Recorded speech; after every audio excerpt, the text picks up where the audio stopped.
પ્રકરણ 3 નૂતન વિશ્વ તરફ પ્રયાણ. બે વિશ્વયુદ્ધો વચ્ચેના વૈશ્વિક પ્રવાહો. પ્રથમ વિશ્વયુદ્ધ બાદ લોકોની આર્થિક અવદશા થઈ. તેને સુધારવામાં તત્કાલીન સરકારો નિષ્ફળ ગઈ. તેથી લોકોને લોકશાહીમાંથી વિશ્વાસ ઉઠી ગયો. કેટલાક રાષ્ટ્રોમાં સરમુખત્યારશાહીનો ઉદય થયો, જેના પરિણામે દ્વિતીય વિશ્વયુદ્ધનું તે સર્જનાત્મક પરિબળ બન્યું હતું. આ સંદર્ભે અત્રે આપેલ ઘટનાક્રમનો અભ્યાસ કરીએ. 1. ઇટાલીમાં ફાસીવાદ. 2. જર્મનીમાં નાઝીવાદ. 3. જાપાનમાં લશ્કરવાદ. 4. વૈશ્વિક મહામંદી ઈસવીસન 1929-32. 1. ઇટાલીમાં ફાસીવાદ. પ્રથમ વિશ્વયુદ્ધમાં ઇટાલી વિજેતા રાષ્ટ્રોના પક્ષે હતું અને તેમના જ પક્ષે રહી યુદ્ધ લડ્યું. તેમાં ઇટાલીને $12 અબજ જંગી ખર્ચ થયો. 6 લાખ સૈનિકોની જાનહાનિ થઈ. છતાં વિજેતા મિત્ર રાષ્ટ્રોએ મનગમતા પ્રદેશો લઈ લીધા અને ઇટાલીની ઉપેક્ષા થઈ. તેથી ઇટાલી રોષે ભરાયું. ઇટાલીનો રાષ્ટ્રીય સ્વમાન ભંગ થયો, તે માટે ઇટાલીની સરકાર જ જવાબદાર છે તેમ માની ઇટાલીની જનતા રાષ્ટ્રીય અપમાનનો બદલો લેવા માંગતી હતી. ઇટાલીને આવા કપરા સંજોગોમાંથી ઉગારવા માટે બેનિટો મુસોલિનીએ ઇટાલીમાં ફાસિસ્ટ પક્ષની સ્થાપના કરી. તેનું પ્રતીક લાકડાની ભારી અને કુહાડી, જે રોમન સમ્રાટની સર્વોપરિતાનું પ્રતીક છે, એ અપનાવ્યું હતું. ફાસીવાદ ઇટાલીના ફાસેજે શબ્દમાંથી ઉતરી આવ્યો છે. ફાસેજેનો અર્થ બધી વસ્તુઓ પર રાજ્યોનો અધિકાર થાય છે. મુસોલિનીનો મુદ્રાલેખ હતો એક પક્ષ અને એક નેતા. તેણે પોતાના પક્ષના સ્વયંસેવકોને લશ્કરી તાલીમ આપી. તેમનો ગણવેશ કાળા રંગનો હતો. મુસોલિનીએ સત્તા પર આવ્યા પછી ભૂમધ્ય સમુદ્રના રોડ્સ અને ડોડિકાનીઝ ટાપુઓ તુર્કી પાસેથી પડાવી લીધા. 1924માં અલ્બેનિયા, એબિસિનિયા અને ફ્યુમ બંદર જીતી લીધા. આટલી સફળતા મેળવ્યા બાદ મુસોલિનીએ રાષ્ટ્રસંઘમાંથી છેડો ફાડી નાખ્યો અને રોમ, બર્લિન, ટોકિયો ધરીમાં તે જોડાયું. આમ ઇટાલી દ્વિતીય વિશ્વયુદ્ધ માટેનું જવાબદાર પરિબળ બન્યું. 2. જર્મનીમાં નાઝીવાદ. પ્રથમ વિશ્વયુદ્ધમાં જર્મનીની હાર થઈ. તે આર્થિક રીતે પડી ભાંગ્યું. પેરિસની શાંતિ પરિષદે વર્સેલ્સની સંધિ પર જર્મનીને સહી કરવાની ફરજ પાડી. આ અન્યાયી સંધિથી જર્મન પ્રજા અત્યંત ક્રોધિત થઈ. એડોલ્ફ હિટલર રાષ્ટ્રીય સમાજવાદી જર્મન કામદાર પક્ષમાં 1919માં જોડાયો. આ પક્ષ નાઝી પક્ષ તરીકે જાણીતો છે. નાઝી પક્ષની વિચારસરણીમાં રાષ્ટ્રવાદ અને સમાજવાદનો સમન્વય હતો. જર્મનીના રાષ્ટ્રપતિ હિન્ડેનબર્ગનું અવસાન થતાં હિટલરે રાષ્ટ્રપતિ પદ ધારણ કરી જર્મનીમાં સરમુખત્યારશાહી સ્થાપી. હિટલરે ઉગ્ર અને આક્રમક નીતિ અપનાવી જર્મન પ્રજાને સંકુચિત રાષ્ટ્રવાદ તરફ દોરી. જર્મન પ્રજા હિટલરને ફ્યુહરર એટલે કે તારણહાર માનતી હતી.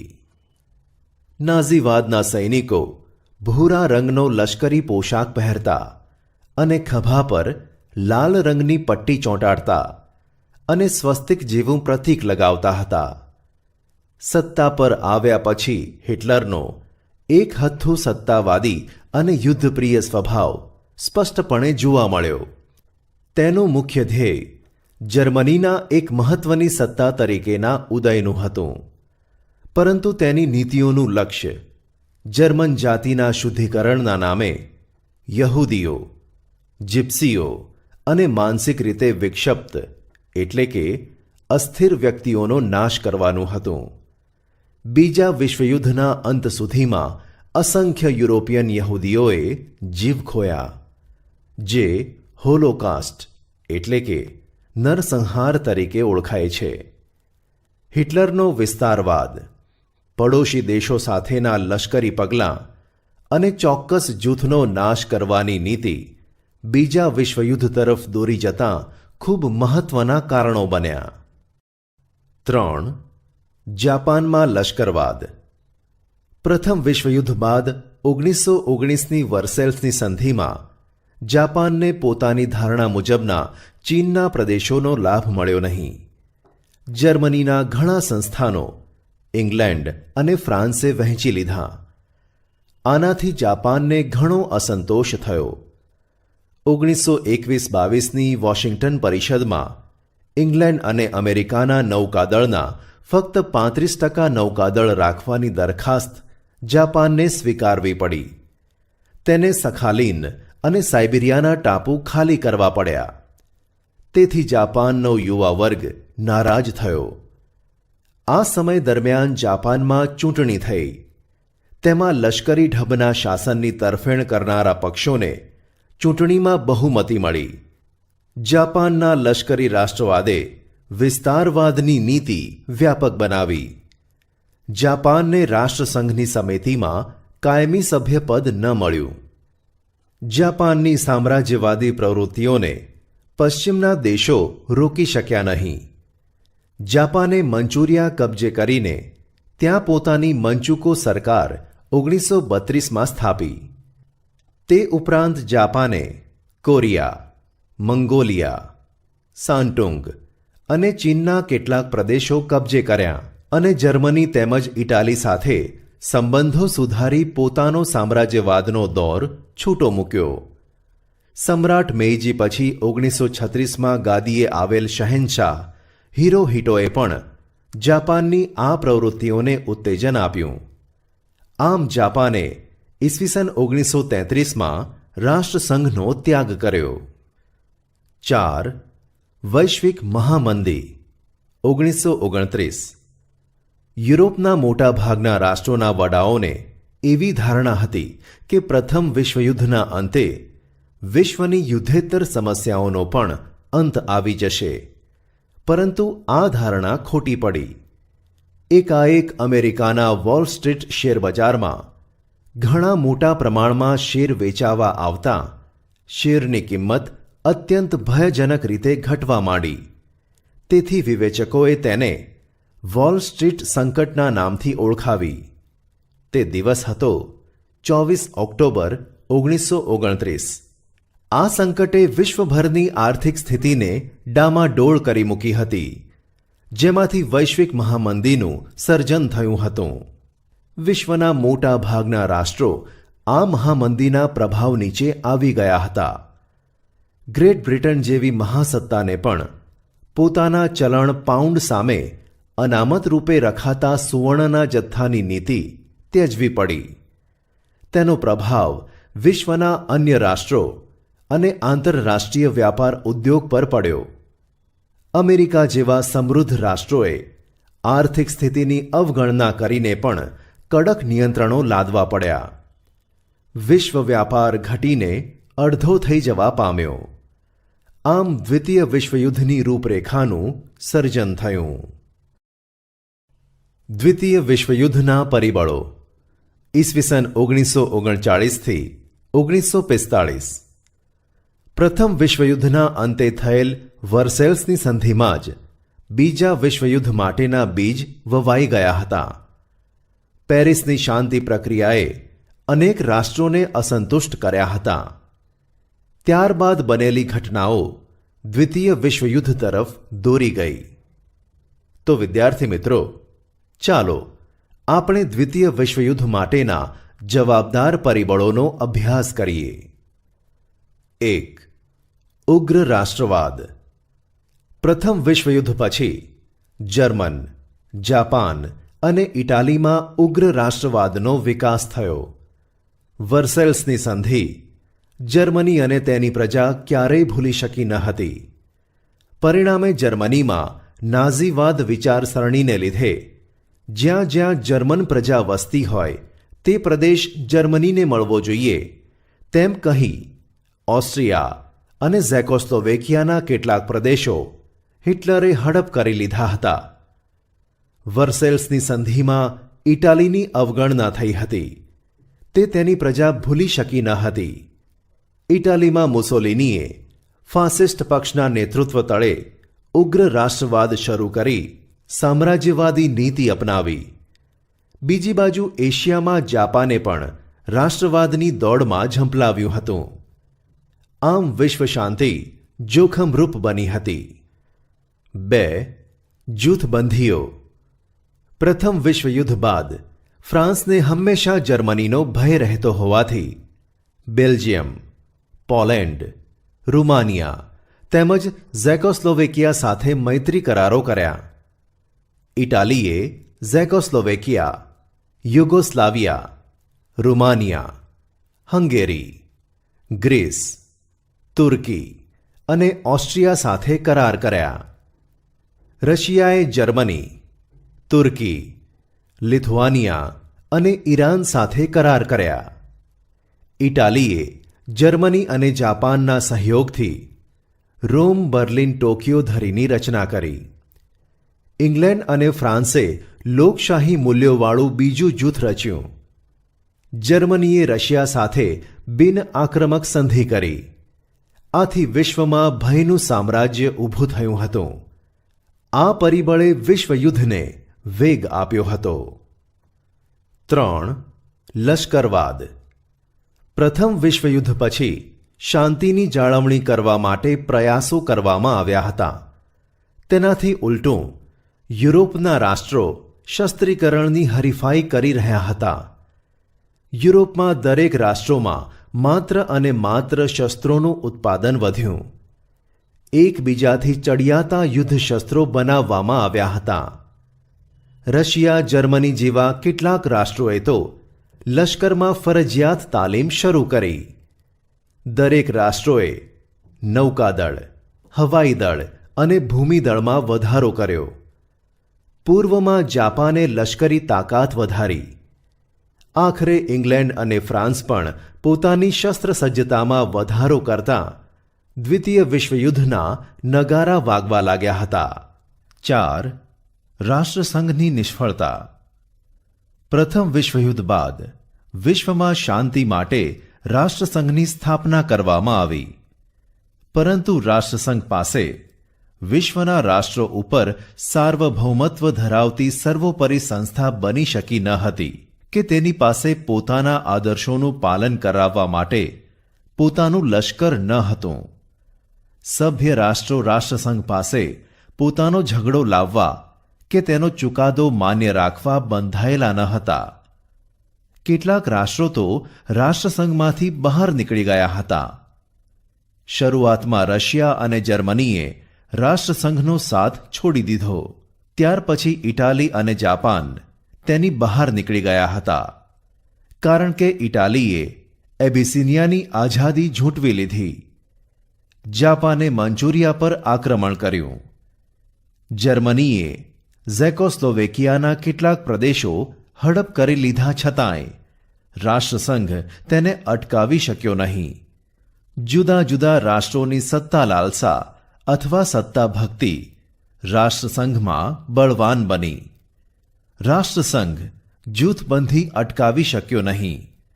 રાષ્ટ્રસંઘની આ સૌથી મોટી નિષ્ફળતા હતી. 5. વર્સેલ્સની સંધિ. પ્રથમ વિશ્વયુદ્ધને અંતે પેરિસ શાંતિ પ્રક્રિયામાં વર્સેલ્સની સંધિ કરવામાં આવી. તેમાં જર્મનીને જવાબદાર ગણવામાં આવ્યું. તેથી યુદ્ધદંડ પેટે 6.5 અબજ પાઉન્ડની મોટી રકમ આપવી પડી.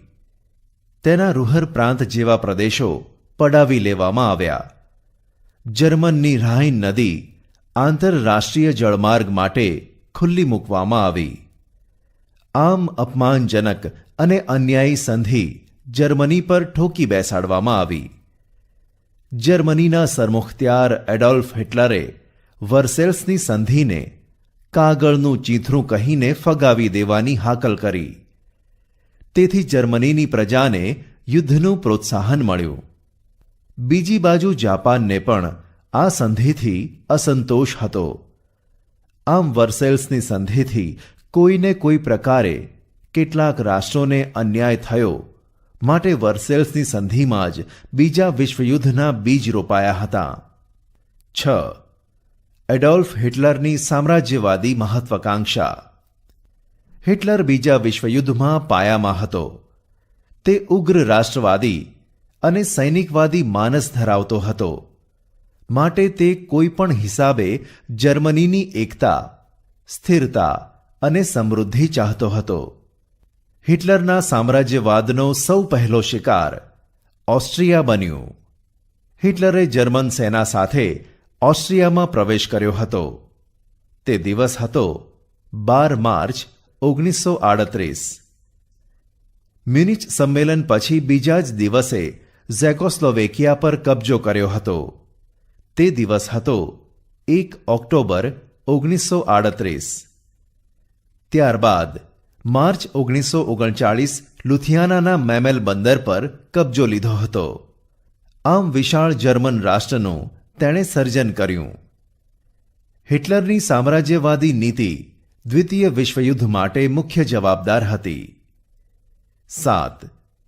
જર્મનીનું પોલેન્ડ પર આક્રમણ તાત્કાલિક પરિબળ. આગળના તમામ પરિબળોએ સમગ્ર વિશ્વને દારૂગોળાના મોટા ઢગ પર લાવીને બેસાડી દીધું હતું. એક નાનકડી ચિનગારી વિશ્વમાં ભયાનક વિસ્ફોટ કરી શકે તેમ હતી, અને આ ચિનગારી ચાંપવાનું કામ જર્મનીએ શાંત પોલેન્ડ પર આક્રમણ કર્યું. દિવસ હતો 1 સપ્ટેમ્બર 1939ની વહેલી પરોઢે. તેથી દ્વિતીય વિશ્વયુદ્ધનો પ્રારંભ થયો હતો. બ્રિટન અને ફ્રાન્સે જર્મનીને આ યુદ્ધ તાત્કાલિક બંધ કરી દેવા ચેતવણી આપી, પણ જર્મનીએ તેની ઉપેક્ષા કરી. તેથી બ્રિટન અને ફ્રાન્સે આ યુદ્ધમાં ઝંપલાવ્યું. પરિણામે સમગ્ર વિશ્વમાં દ્વિતીય મહાયુદ્ધની જ્વાળાઓ ફેલાઈ. દ્વિતીય વિશ્વયુદ્ધની રૂપરેખા. દ્વિતીય વિશ્વયુદ્ધ શરૂ થતાં ફરીથી વિશ્વ બે જૂથોમાં વહેંચાઈ ગયું. એક તરફ ઇંગ્લેન્ડ અને ફ્રાન્સની આગેવાનીવાળું મિત્ર રાષ્ટ્રોનું જૂથ હતું. બીજી બાજુ જર્મની, ઇટાલી અને જાપાન જેવા ધરી રાષ્ટ્રોનું જૂથ હતું. આ ઉપરાંત યુદ્ધખોર માનસ ધરાવતા બીજા કેટલાક પરિબળો તેમાં પ્રવેશ્યા હતા. જાપાને હવાઈ ટાપુમાં પર્લ હાર્બર ખાતે આવેલા અમેરિકન નૌકાદળ પર આક્રમણ કર્યું. પરિણામે તટસ્થ નીતિ છોડી અમેરિકાએ વળતો હુમલો કર્યો. તે મિત્ર રાષ્ટ્રોના પક્ષે જોડાયું. તેથી મિત્ર રાષ્ટ્રોની તાકાતમાં વધારો થયો. જ્યારે વિશ્વયુદ્ધ ઘમસાણ ચાલતું હતું, તેમાં જાપાનની તાકાતને રોકવા અમેરિકાએ જાપાનના હિરોશિમા અને નાગાસાકી એમ બે નગરો પર અણુ બોમ્બ ફેંકતા જાપાનના 1,24,000થી વધુ નાગરિકોનો ભોગ લેવાયો અને મહાવિનાશ સર્જાયો. પરિણામે જાપાને શરણાગતિ સ્વીકારી. તારીખ હતી 11 ઓગસ્ટ 1945 અને દ્વિતીય મહાવિશ્વયુદ્ધનો અંત આવ્યો હતો. દ્વિતીય વિશ્વયુદ્ધના પરિણામો. તાત્કાલિક પરિણામો. 1. આર્થિક પરિણામો. મહાવિશ્વયુદ્ધથી વિશ્વમાં ભયંકર વિનાશ સર્જાયો હતો. દ્વિતીય વિશ્વયુદ્ધમાં ભાગ લેનાર તમામ રાષ્ટ્રોને પુષ્કળ ખર્ચ થયો હતો. અમેરિકાએ $350 અબજ અને બીજા રાષ્ટ્રોએ $1 અબજ કરતાં વધારે ખર્ચ કર્યો. એટલી જ કિંમતી સંપત્તિનો નાશ થયો હતો. ઇંગ્લેન્ડે 2,000 કરોડની મિલકત ગુમાવી અને જર્મનીની તો કલ્પના જ કરવી રહી. દ્વિતીય વિશ્વયુદ્ધ માટે વિશ્વના રાષ્ટ્રોએ યુદ્ધમાં ઉપયોગી શસ્ત્ર સરંજામના ઉત્પાદનને વધારે મહત્વ આપ્યું હતું. તેથી જીવન જરૂરિયાતની ચીજવસ્તુઓની અછત ઊભી થઈ. ઉત્પાદન ઘટ્યું. ફુગાવો વધ્યો. લોકોને રોજીરોટીની મુશ્કેલી પડવા લાગી. બજારોમાં જરૂરી માલની તંગી પડવા લાગી. લોકોનું આર્થિક જીવન અસ્તવ્યસ્ત થયું હતું. પરિણામે વિશ્વના રાષ્ટ્રો મહામંદીમાં ધકેલાયા અને વિશ્વના રાજકારણમાં અને અર્થકારણમાં યુગ પ્રવર્તક ફેરફારો થયા હતા. 2. ચીનમાં સામ્યવાદની સ્થાપના. 1917માં રશિયામાં થયેલ બોલ્શેવિક ક્રાંતિએ સામ્યવાદી ધોરણે ભાવિ વિકાસ પથ ઝડપથી કંડારી. જે પ્રગતિ હાંસલ કરી તેનાથી વિશ્વભરમાં ઘણા રાષ્ટ્રો પ્રભાવિત થયા હતા. ચીન પણ પ્રભાવિત થયેલ. દ્વિતીય વિશ્વયુદ્ધ પછી જાપાનની શક્તિ ક્ષીણ થઈ હતી. આ સંજોગોમાં ચીન પરનો તેનો પ્રભાવ ઓસરી ગયો. તેનો લાભ લઈ ત્યાં માઓ ત્સે તુંગના નેતૃત્વ તળે ચીનમાં થયેલ ક્રાંતિને અંતે સામ્યવાદી શાસનની સ્થાપના થઈ. સન 1949. 3. ઠંડુ યુદ્ધ. ઠંડુ યુદ્ધ એટલે કે કોલ્ડ વોરનો જન્મ. દૂરગામી પરિણામો. દ્વિતીય વિશ્વયુદ્ધ બાદ વિશ્વ અમેરિકા અને રશિયા એમ બે મહાસત્તાઓમાં વહેંચાઈ ગયું હતું. યુદ્ધ દરમિયાન બંને રાષ્ટ્રો મિત્રો હતા. યુદ્ધ પછી બંને વચ્ચે મતભેદો વધતા ગયા. આમ લોકશાહી દેશ અમેરિકા અને સામ્યવાદી દેશ રશિયા પરસ્પર વિરોધી જૂથો ઊભા થયા હતા. આ બંને જૂથોમાં વિશ્વના અન્ય નાના રાષ્ટ્રો પોતાની અનુકૂળતા મુજબ જોડાયા. બંને જૂથોએ એકબીજાના મતનું ખંડન અને પોતાના મતના સમર્થન માટે જે વાક યુદ્ધો અને વિચાર યુદ્ધો આદર્યા તેણે શસ્ત્ર વગરના ઠંડા યુદ્ધની સ્થિતિનું સર્જન કર્યું. તેથી ઘણીવાર ત્રીજું વિશ્વયુદ્ધ થવાની સ્થિતિ સર્જાતા રહી ગઈ હતી. સંયુક્ત રાષ્ટ્રો. પ્રથમ વિશ્વયુદ્ધને અંતે વિશ્વમાં આંતરરાષ્ટ્રીય શાંતિ સ્થાપવાના હેતુથી રાષ્ટ્રસંઘની સ્થાપના કરવામાં આવી હતી. પરંતુ દ્વિતીય વિશ્વયુદ્ધ થયું, અર્થાત રાષ્ટ્રસંઘ નિષ્ફળ ગયો. દ્વિતીય વિશ્વયુદ્ધ પૂરું થતાં વિશ્વમાં ફરી એકવાર શાંતિ, સલામતી અને સહ અસ્તિત્વના હેતુથી સંયુક્ત સંઘ એટલે કે સંયુક્ત રાષ્ટ્રો યુએન યુનાઇટેડ નેશન્સની સ્થાપના કરવામાં આવી. તારીખ હતી 24 ઓક્ટોબર 1945. તેનું કાર્યાલય ન્યૂયોર્કમાં રાખવામાં આવ્યું હતું. સંયુક્ત રાષ્ટ્રોની સ્થાપના માટે બીજા વિશ્વયુદ્ધમાં અમેરિકા જોડાયું ત્યારથી જ તેના આ દિશામાં પ્રયત્નો ચાલુ હતા.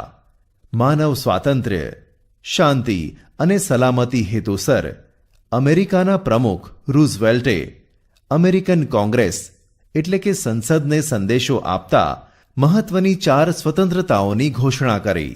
1. વિચાર અને વાણી સ્વાતંત્ર્ય. 2. ધાર્મિક સ્વાતંત્ર્ય. 3. આર્થિક સ્વાતંત્ર્ય. અને 4. ભયમાંથી મુક્તિના અધિકારોનો સમાવેશ કરવામાં આવ્યો. આ પછી પ્રમુખ રૂઝવેલ્ટ અને બ્રિટનના વડાપ્રધાન ચર્ચિલે એટલાન્ટિક મહાસાગરના એક જહાજ પર 8 મુદ્દાઓનું ખતપત્ર તૈયાર કર્યું, જે પાછળથી એટલાન્ટિક ખતપત્ર તરીકે ઓળખાયું.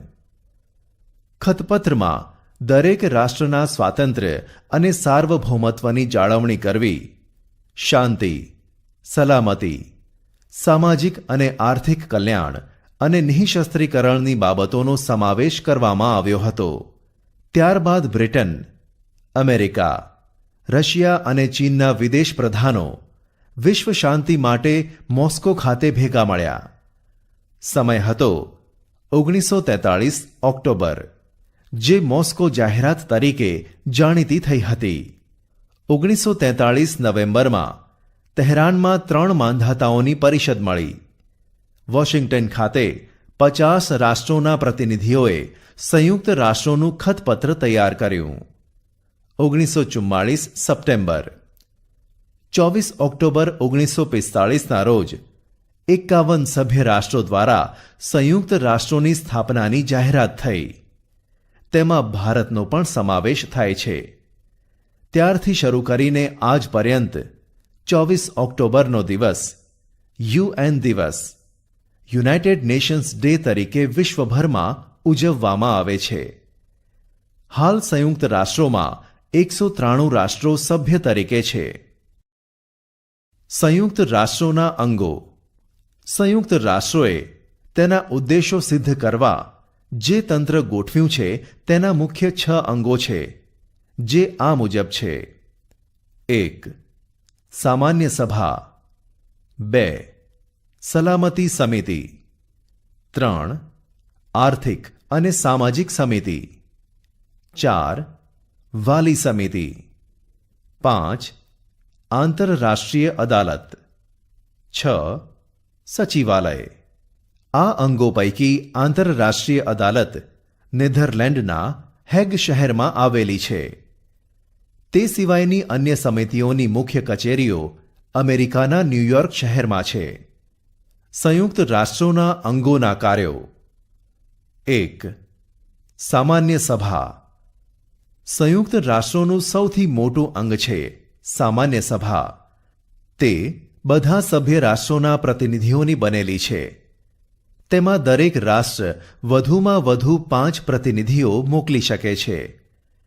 પરંતુ મતદાન વખતે દરેક રાષ્ટ્રનો એક જ મત ગણવામાં આવે છે. તે 1. આંતરરાષ્ટ્રીય સંબંધોને લગતી કોઈપણ બાબત પર ચર્ચા, સલાહ સૂચનો કે ભલામણો કરી શકે છે. 2. મહામંત્રી દર વર્ષે જે અંદાજપત્ર રજૂ કરે તે મંજૂર કરવું તથા તેના ખર્ચની રકમની ફાળવણી કરવી. 3. રાષ્ટ્રોના આર્થિક વિકાસ, માનવ અધિકાર, નિઃશસ્ત્રીકરણ કે સાંપ્રત આંતરરાષ્ટ્રીય પ્રશ્નોનું નિરાકરણ લાવવા પ્રયાસ કરે છે. 4. સામાન્ય બાબતોમાં નિર્ણય 2/3 સભ્યોની બહુમતીથી લેવાય છે. 2. સલામતી સમિતિ. સંયુક્ત રાષ્ટ્રોનું સૌથી મહત્વનું અંગ છે. તેમાં અમેરિકા, બ્રિટન, ફ્રાન્સ, રશિયા અને ચીન આ 5 કાયમી સભ્યો છે. બાકી 10 બિનકાયમી સભ્યો છે. આ સમિતિને આંતરરાષ્ટ્રીય શાંતિ અને સલામતી જાળવવા માટે અત્યંત વિશાળ સત્તાઓ આપવામાં આવી છે. રાષ્ટ્રોના કોઈપણ ઝઘડાના ઉકેલ માટે વાટાઘાટો, તપાસ અને મધ્યસ્થી દ્વારા શાંતિમય રીતે પ્રશ્નો હલ કરે છે. કોઈપણ આંતરરાષ્ટ્રીય અગત્યની બાબતમાં નિર્ણય લેવા માટે 5 કાયમી સભ્યોમાંથી કોઈપણ એક મત હકારાત્મક ન હોય તો તે બાબત પર નિર્ણય લઈ શકાતો નથી. 5 કાયમી સભ્ય રાષ્ટ્રોની આ સત્તાને વીટો નિષેધાધિકાર કહે છે. રશિયાએ વીટોનો સૌથી વધુ વખત ઉપયોગ કર્યો છે. 3. આર્થિક અને સામાજિક સમિતિ. આ સમિતિને ઇકોસોક પણ કહે છે. તેમાં 54 સભ્યો છે. સામાન્ય સભા તેના નિવૃત્ત થતાં 2/3 સભ્યોને 3 વર્ષ માટે ચૂંટે છે. આ સમિતિ ધર્મ, જાતિ, પ્રદેશ કે ભેદભાવ વગર વિશ્વના રાષ્ટ્રની પ્રજાઓનું જીવન ધોરણ ઊંચું લાવવાનો પ્રયત્ન કરે છે. આ સમિતિ અને તેની પેટા સમિતિઓ વિશ્વભરમાં કાર્ય કરે છે. WHO વિશ્વ આરોગ્ય સંસ્થા વિશ્વના માનવીઓનું સ્વાસ્થ્ય સુધારણાનું કાર્ય કરે છે. IMF આંતરરાષ્ટ્રીય બેંક તથા નાણાં ભંડોળ નાણાકીય સ્થિરતા સ્થાપવાનું કાર્ય કરે છે. FAO આંતરરાષ્ટ્રીય ખાદ્ય અને કૃષિ સંસ્થા તે ખેત પેદાશ, જંગલો અને માછલીઓનું ઉત્પાદન વધારવા, પોષણનું ધોરણ ઊંચું લાવવા સહાય કરે છે. ILO આંતરરાષ્ટ્રીય મજદૂર સંસ્થા વિશ્વના મજદૂરના હકો અને ન્યાય આપવાનું કાર્ય કરે છે. UNICEF યુનિસેફ બાળકો માટેનું આકસ્મિક મદદ ભંડોળ વિશ્વના બાળકોનું સ્વાસ્થ્ય સુધારવા, પૌષ્ટિક ખોરાક, શિક્ષણ અને બાળ કલ્યાણની પ્રવૃત્તિઓ કરે છે. UNESCO યુનેસ્કો શૈક્ષણિક, વૈજ્ઞાનિક અને સાંસ્કૃતિક સંસ્થા. આ સંસ્થા નિરક્ષરતા નિવારણ, શિક્ષણ દ્વારા માનવીનું જીવન ધોરણ ઊંચું લાવવું, ન્યાય આપવો. શિક્ષણ વિજ્ઞાન અને સાંસ્કૃતિક સાધનો દ્વારા રાષ્ટ્રો વચ્ચે સહકાર વધારવાનું કાર્ય કરે છે. આ ઉપરાંત તેની પેટા સંસ્થાઓ અને પ્રાદેશિક સમિતિઓ પણ છે, જે વિવિધ કાર્યો કરે છે. 4. વાલી સમિતિ. આ સમિતિમાં 5 કાયમી સભ્ય રાષ્ટ્રો હોય છે. તેમને સામાન્ય સભા પસંદ કરે તે દેશોના પ્રતિનિધિઓ હોય છે. અગાઉ વાલીપણા એટલે કે મેન્ડેટ હેઠળ જે પ્રદેશો હતા તેમજ જે પ્રદેશોને સ્વતંત્રતા મળી ન હતી તેવા અને દ્વિતીય વિશ્વયુદ્ધમાં પરાજિત થયેલ પ્રદેશોની દેખરેખ માટે તેમજ તેમના સામાજિક, આર્થિક, રાજકીય જેવી તમામ બાબતોનો વિકાસ થાય તે જોવાની ફરજ વાલી સમિતિની છે. 5. આંતરરાષ્ટ્રીય અદાલત. તેનું મુખ્ય મથક નેધરલેન્ડના હેગ શહેરમાં છે. તેમાં 15 ન્યાયમૂર્તિઓ છે. 9 વર્ષ માટે તેઓ નિયુક્ત થાય છે. કોઈપણ 2 રાષ્ટ્રો વચ્ચેના વિખવાદોનો નિકાલ કરે છે. રાષ્ટ્રો વચ્ચેનો ઝઘડો અદાલત સમક્ષ રજૂ કરવામાં આવે તો તેને ચુકાદો આપે છે અને કાયદા વિષયક સલાહ આપવાનું કાર્ય કરે છે. 6. સચિવાલય. સંયુક્ત રાષ્ટ્રોના મહામંત્રીની કચેરીને સચિવાલય કહે છે. સામાન્ય સભા તેના મહામંત્રીની નિમણૂક 5 વર્ષ માટે કરે છે. મહામંત્રીને કાર્યોમાં મદદ કરવા માટે મંત્રીઓ, વ્યવસ્થાપકો, મદદનીશો, ભાષાંતરકારો અને નિષ્ણાતોનો સમાવેશ કરવામાં આવે છે. સંયુક્ત રાષ્ટ્રોનું સચિવાલય ન્યૂયોર્કમાં છે. વિશ્વમાં શાંતિ સ્થપાય, વિશ્વ એકતા અને વિશ્વ બંધુત્વનું સ્વપ્ન સાકાર બને તે માટે સંયુક્ત રાષ્ટ્રો પ્રયત્નશીલ છે.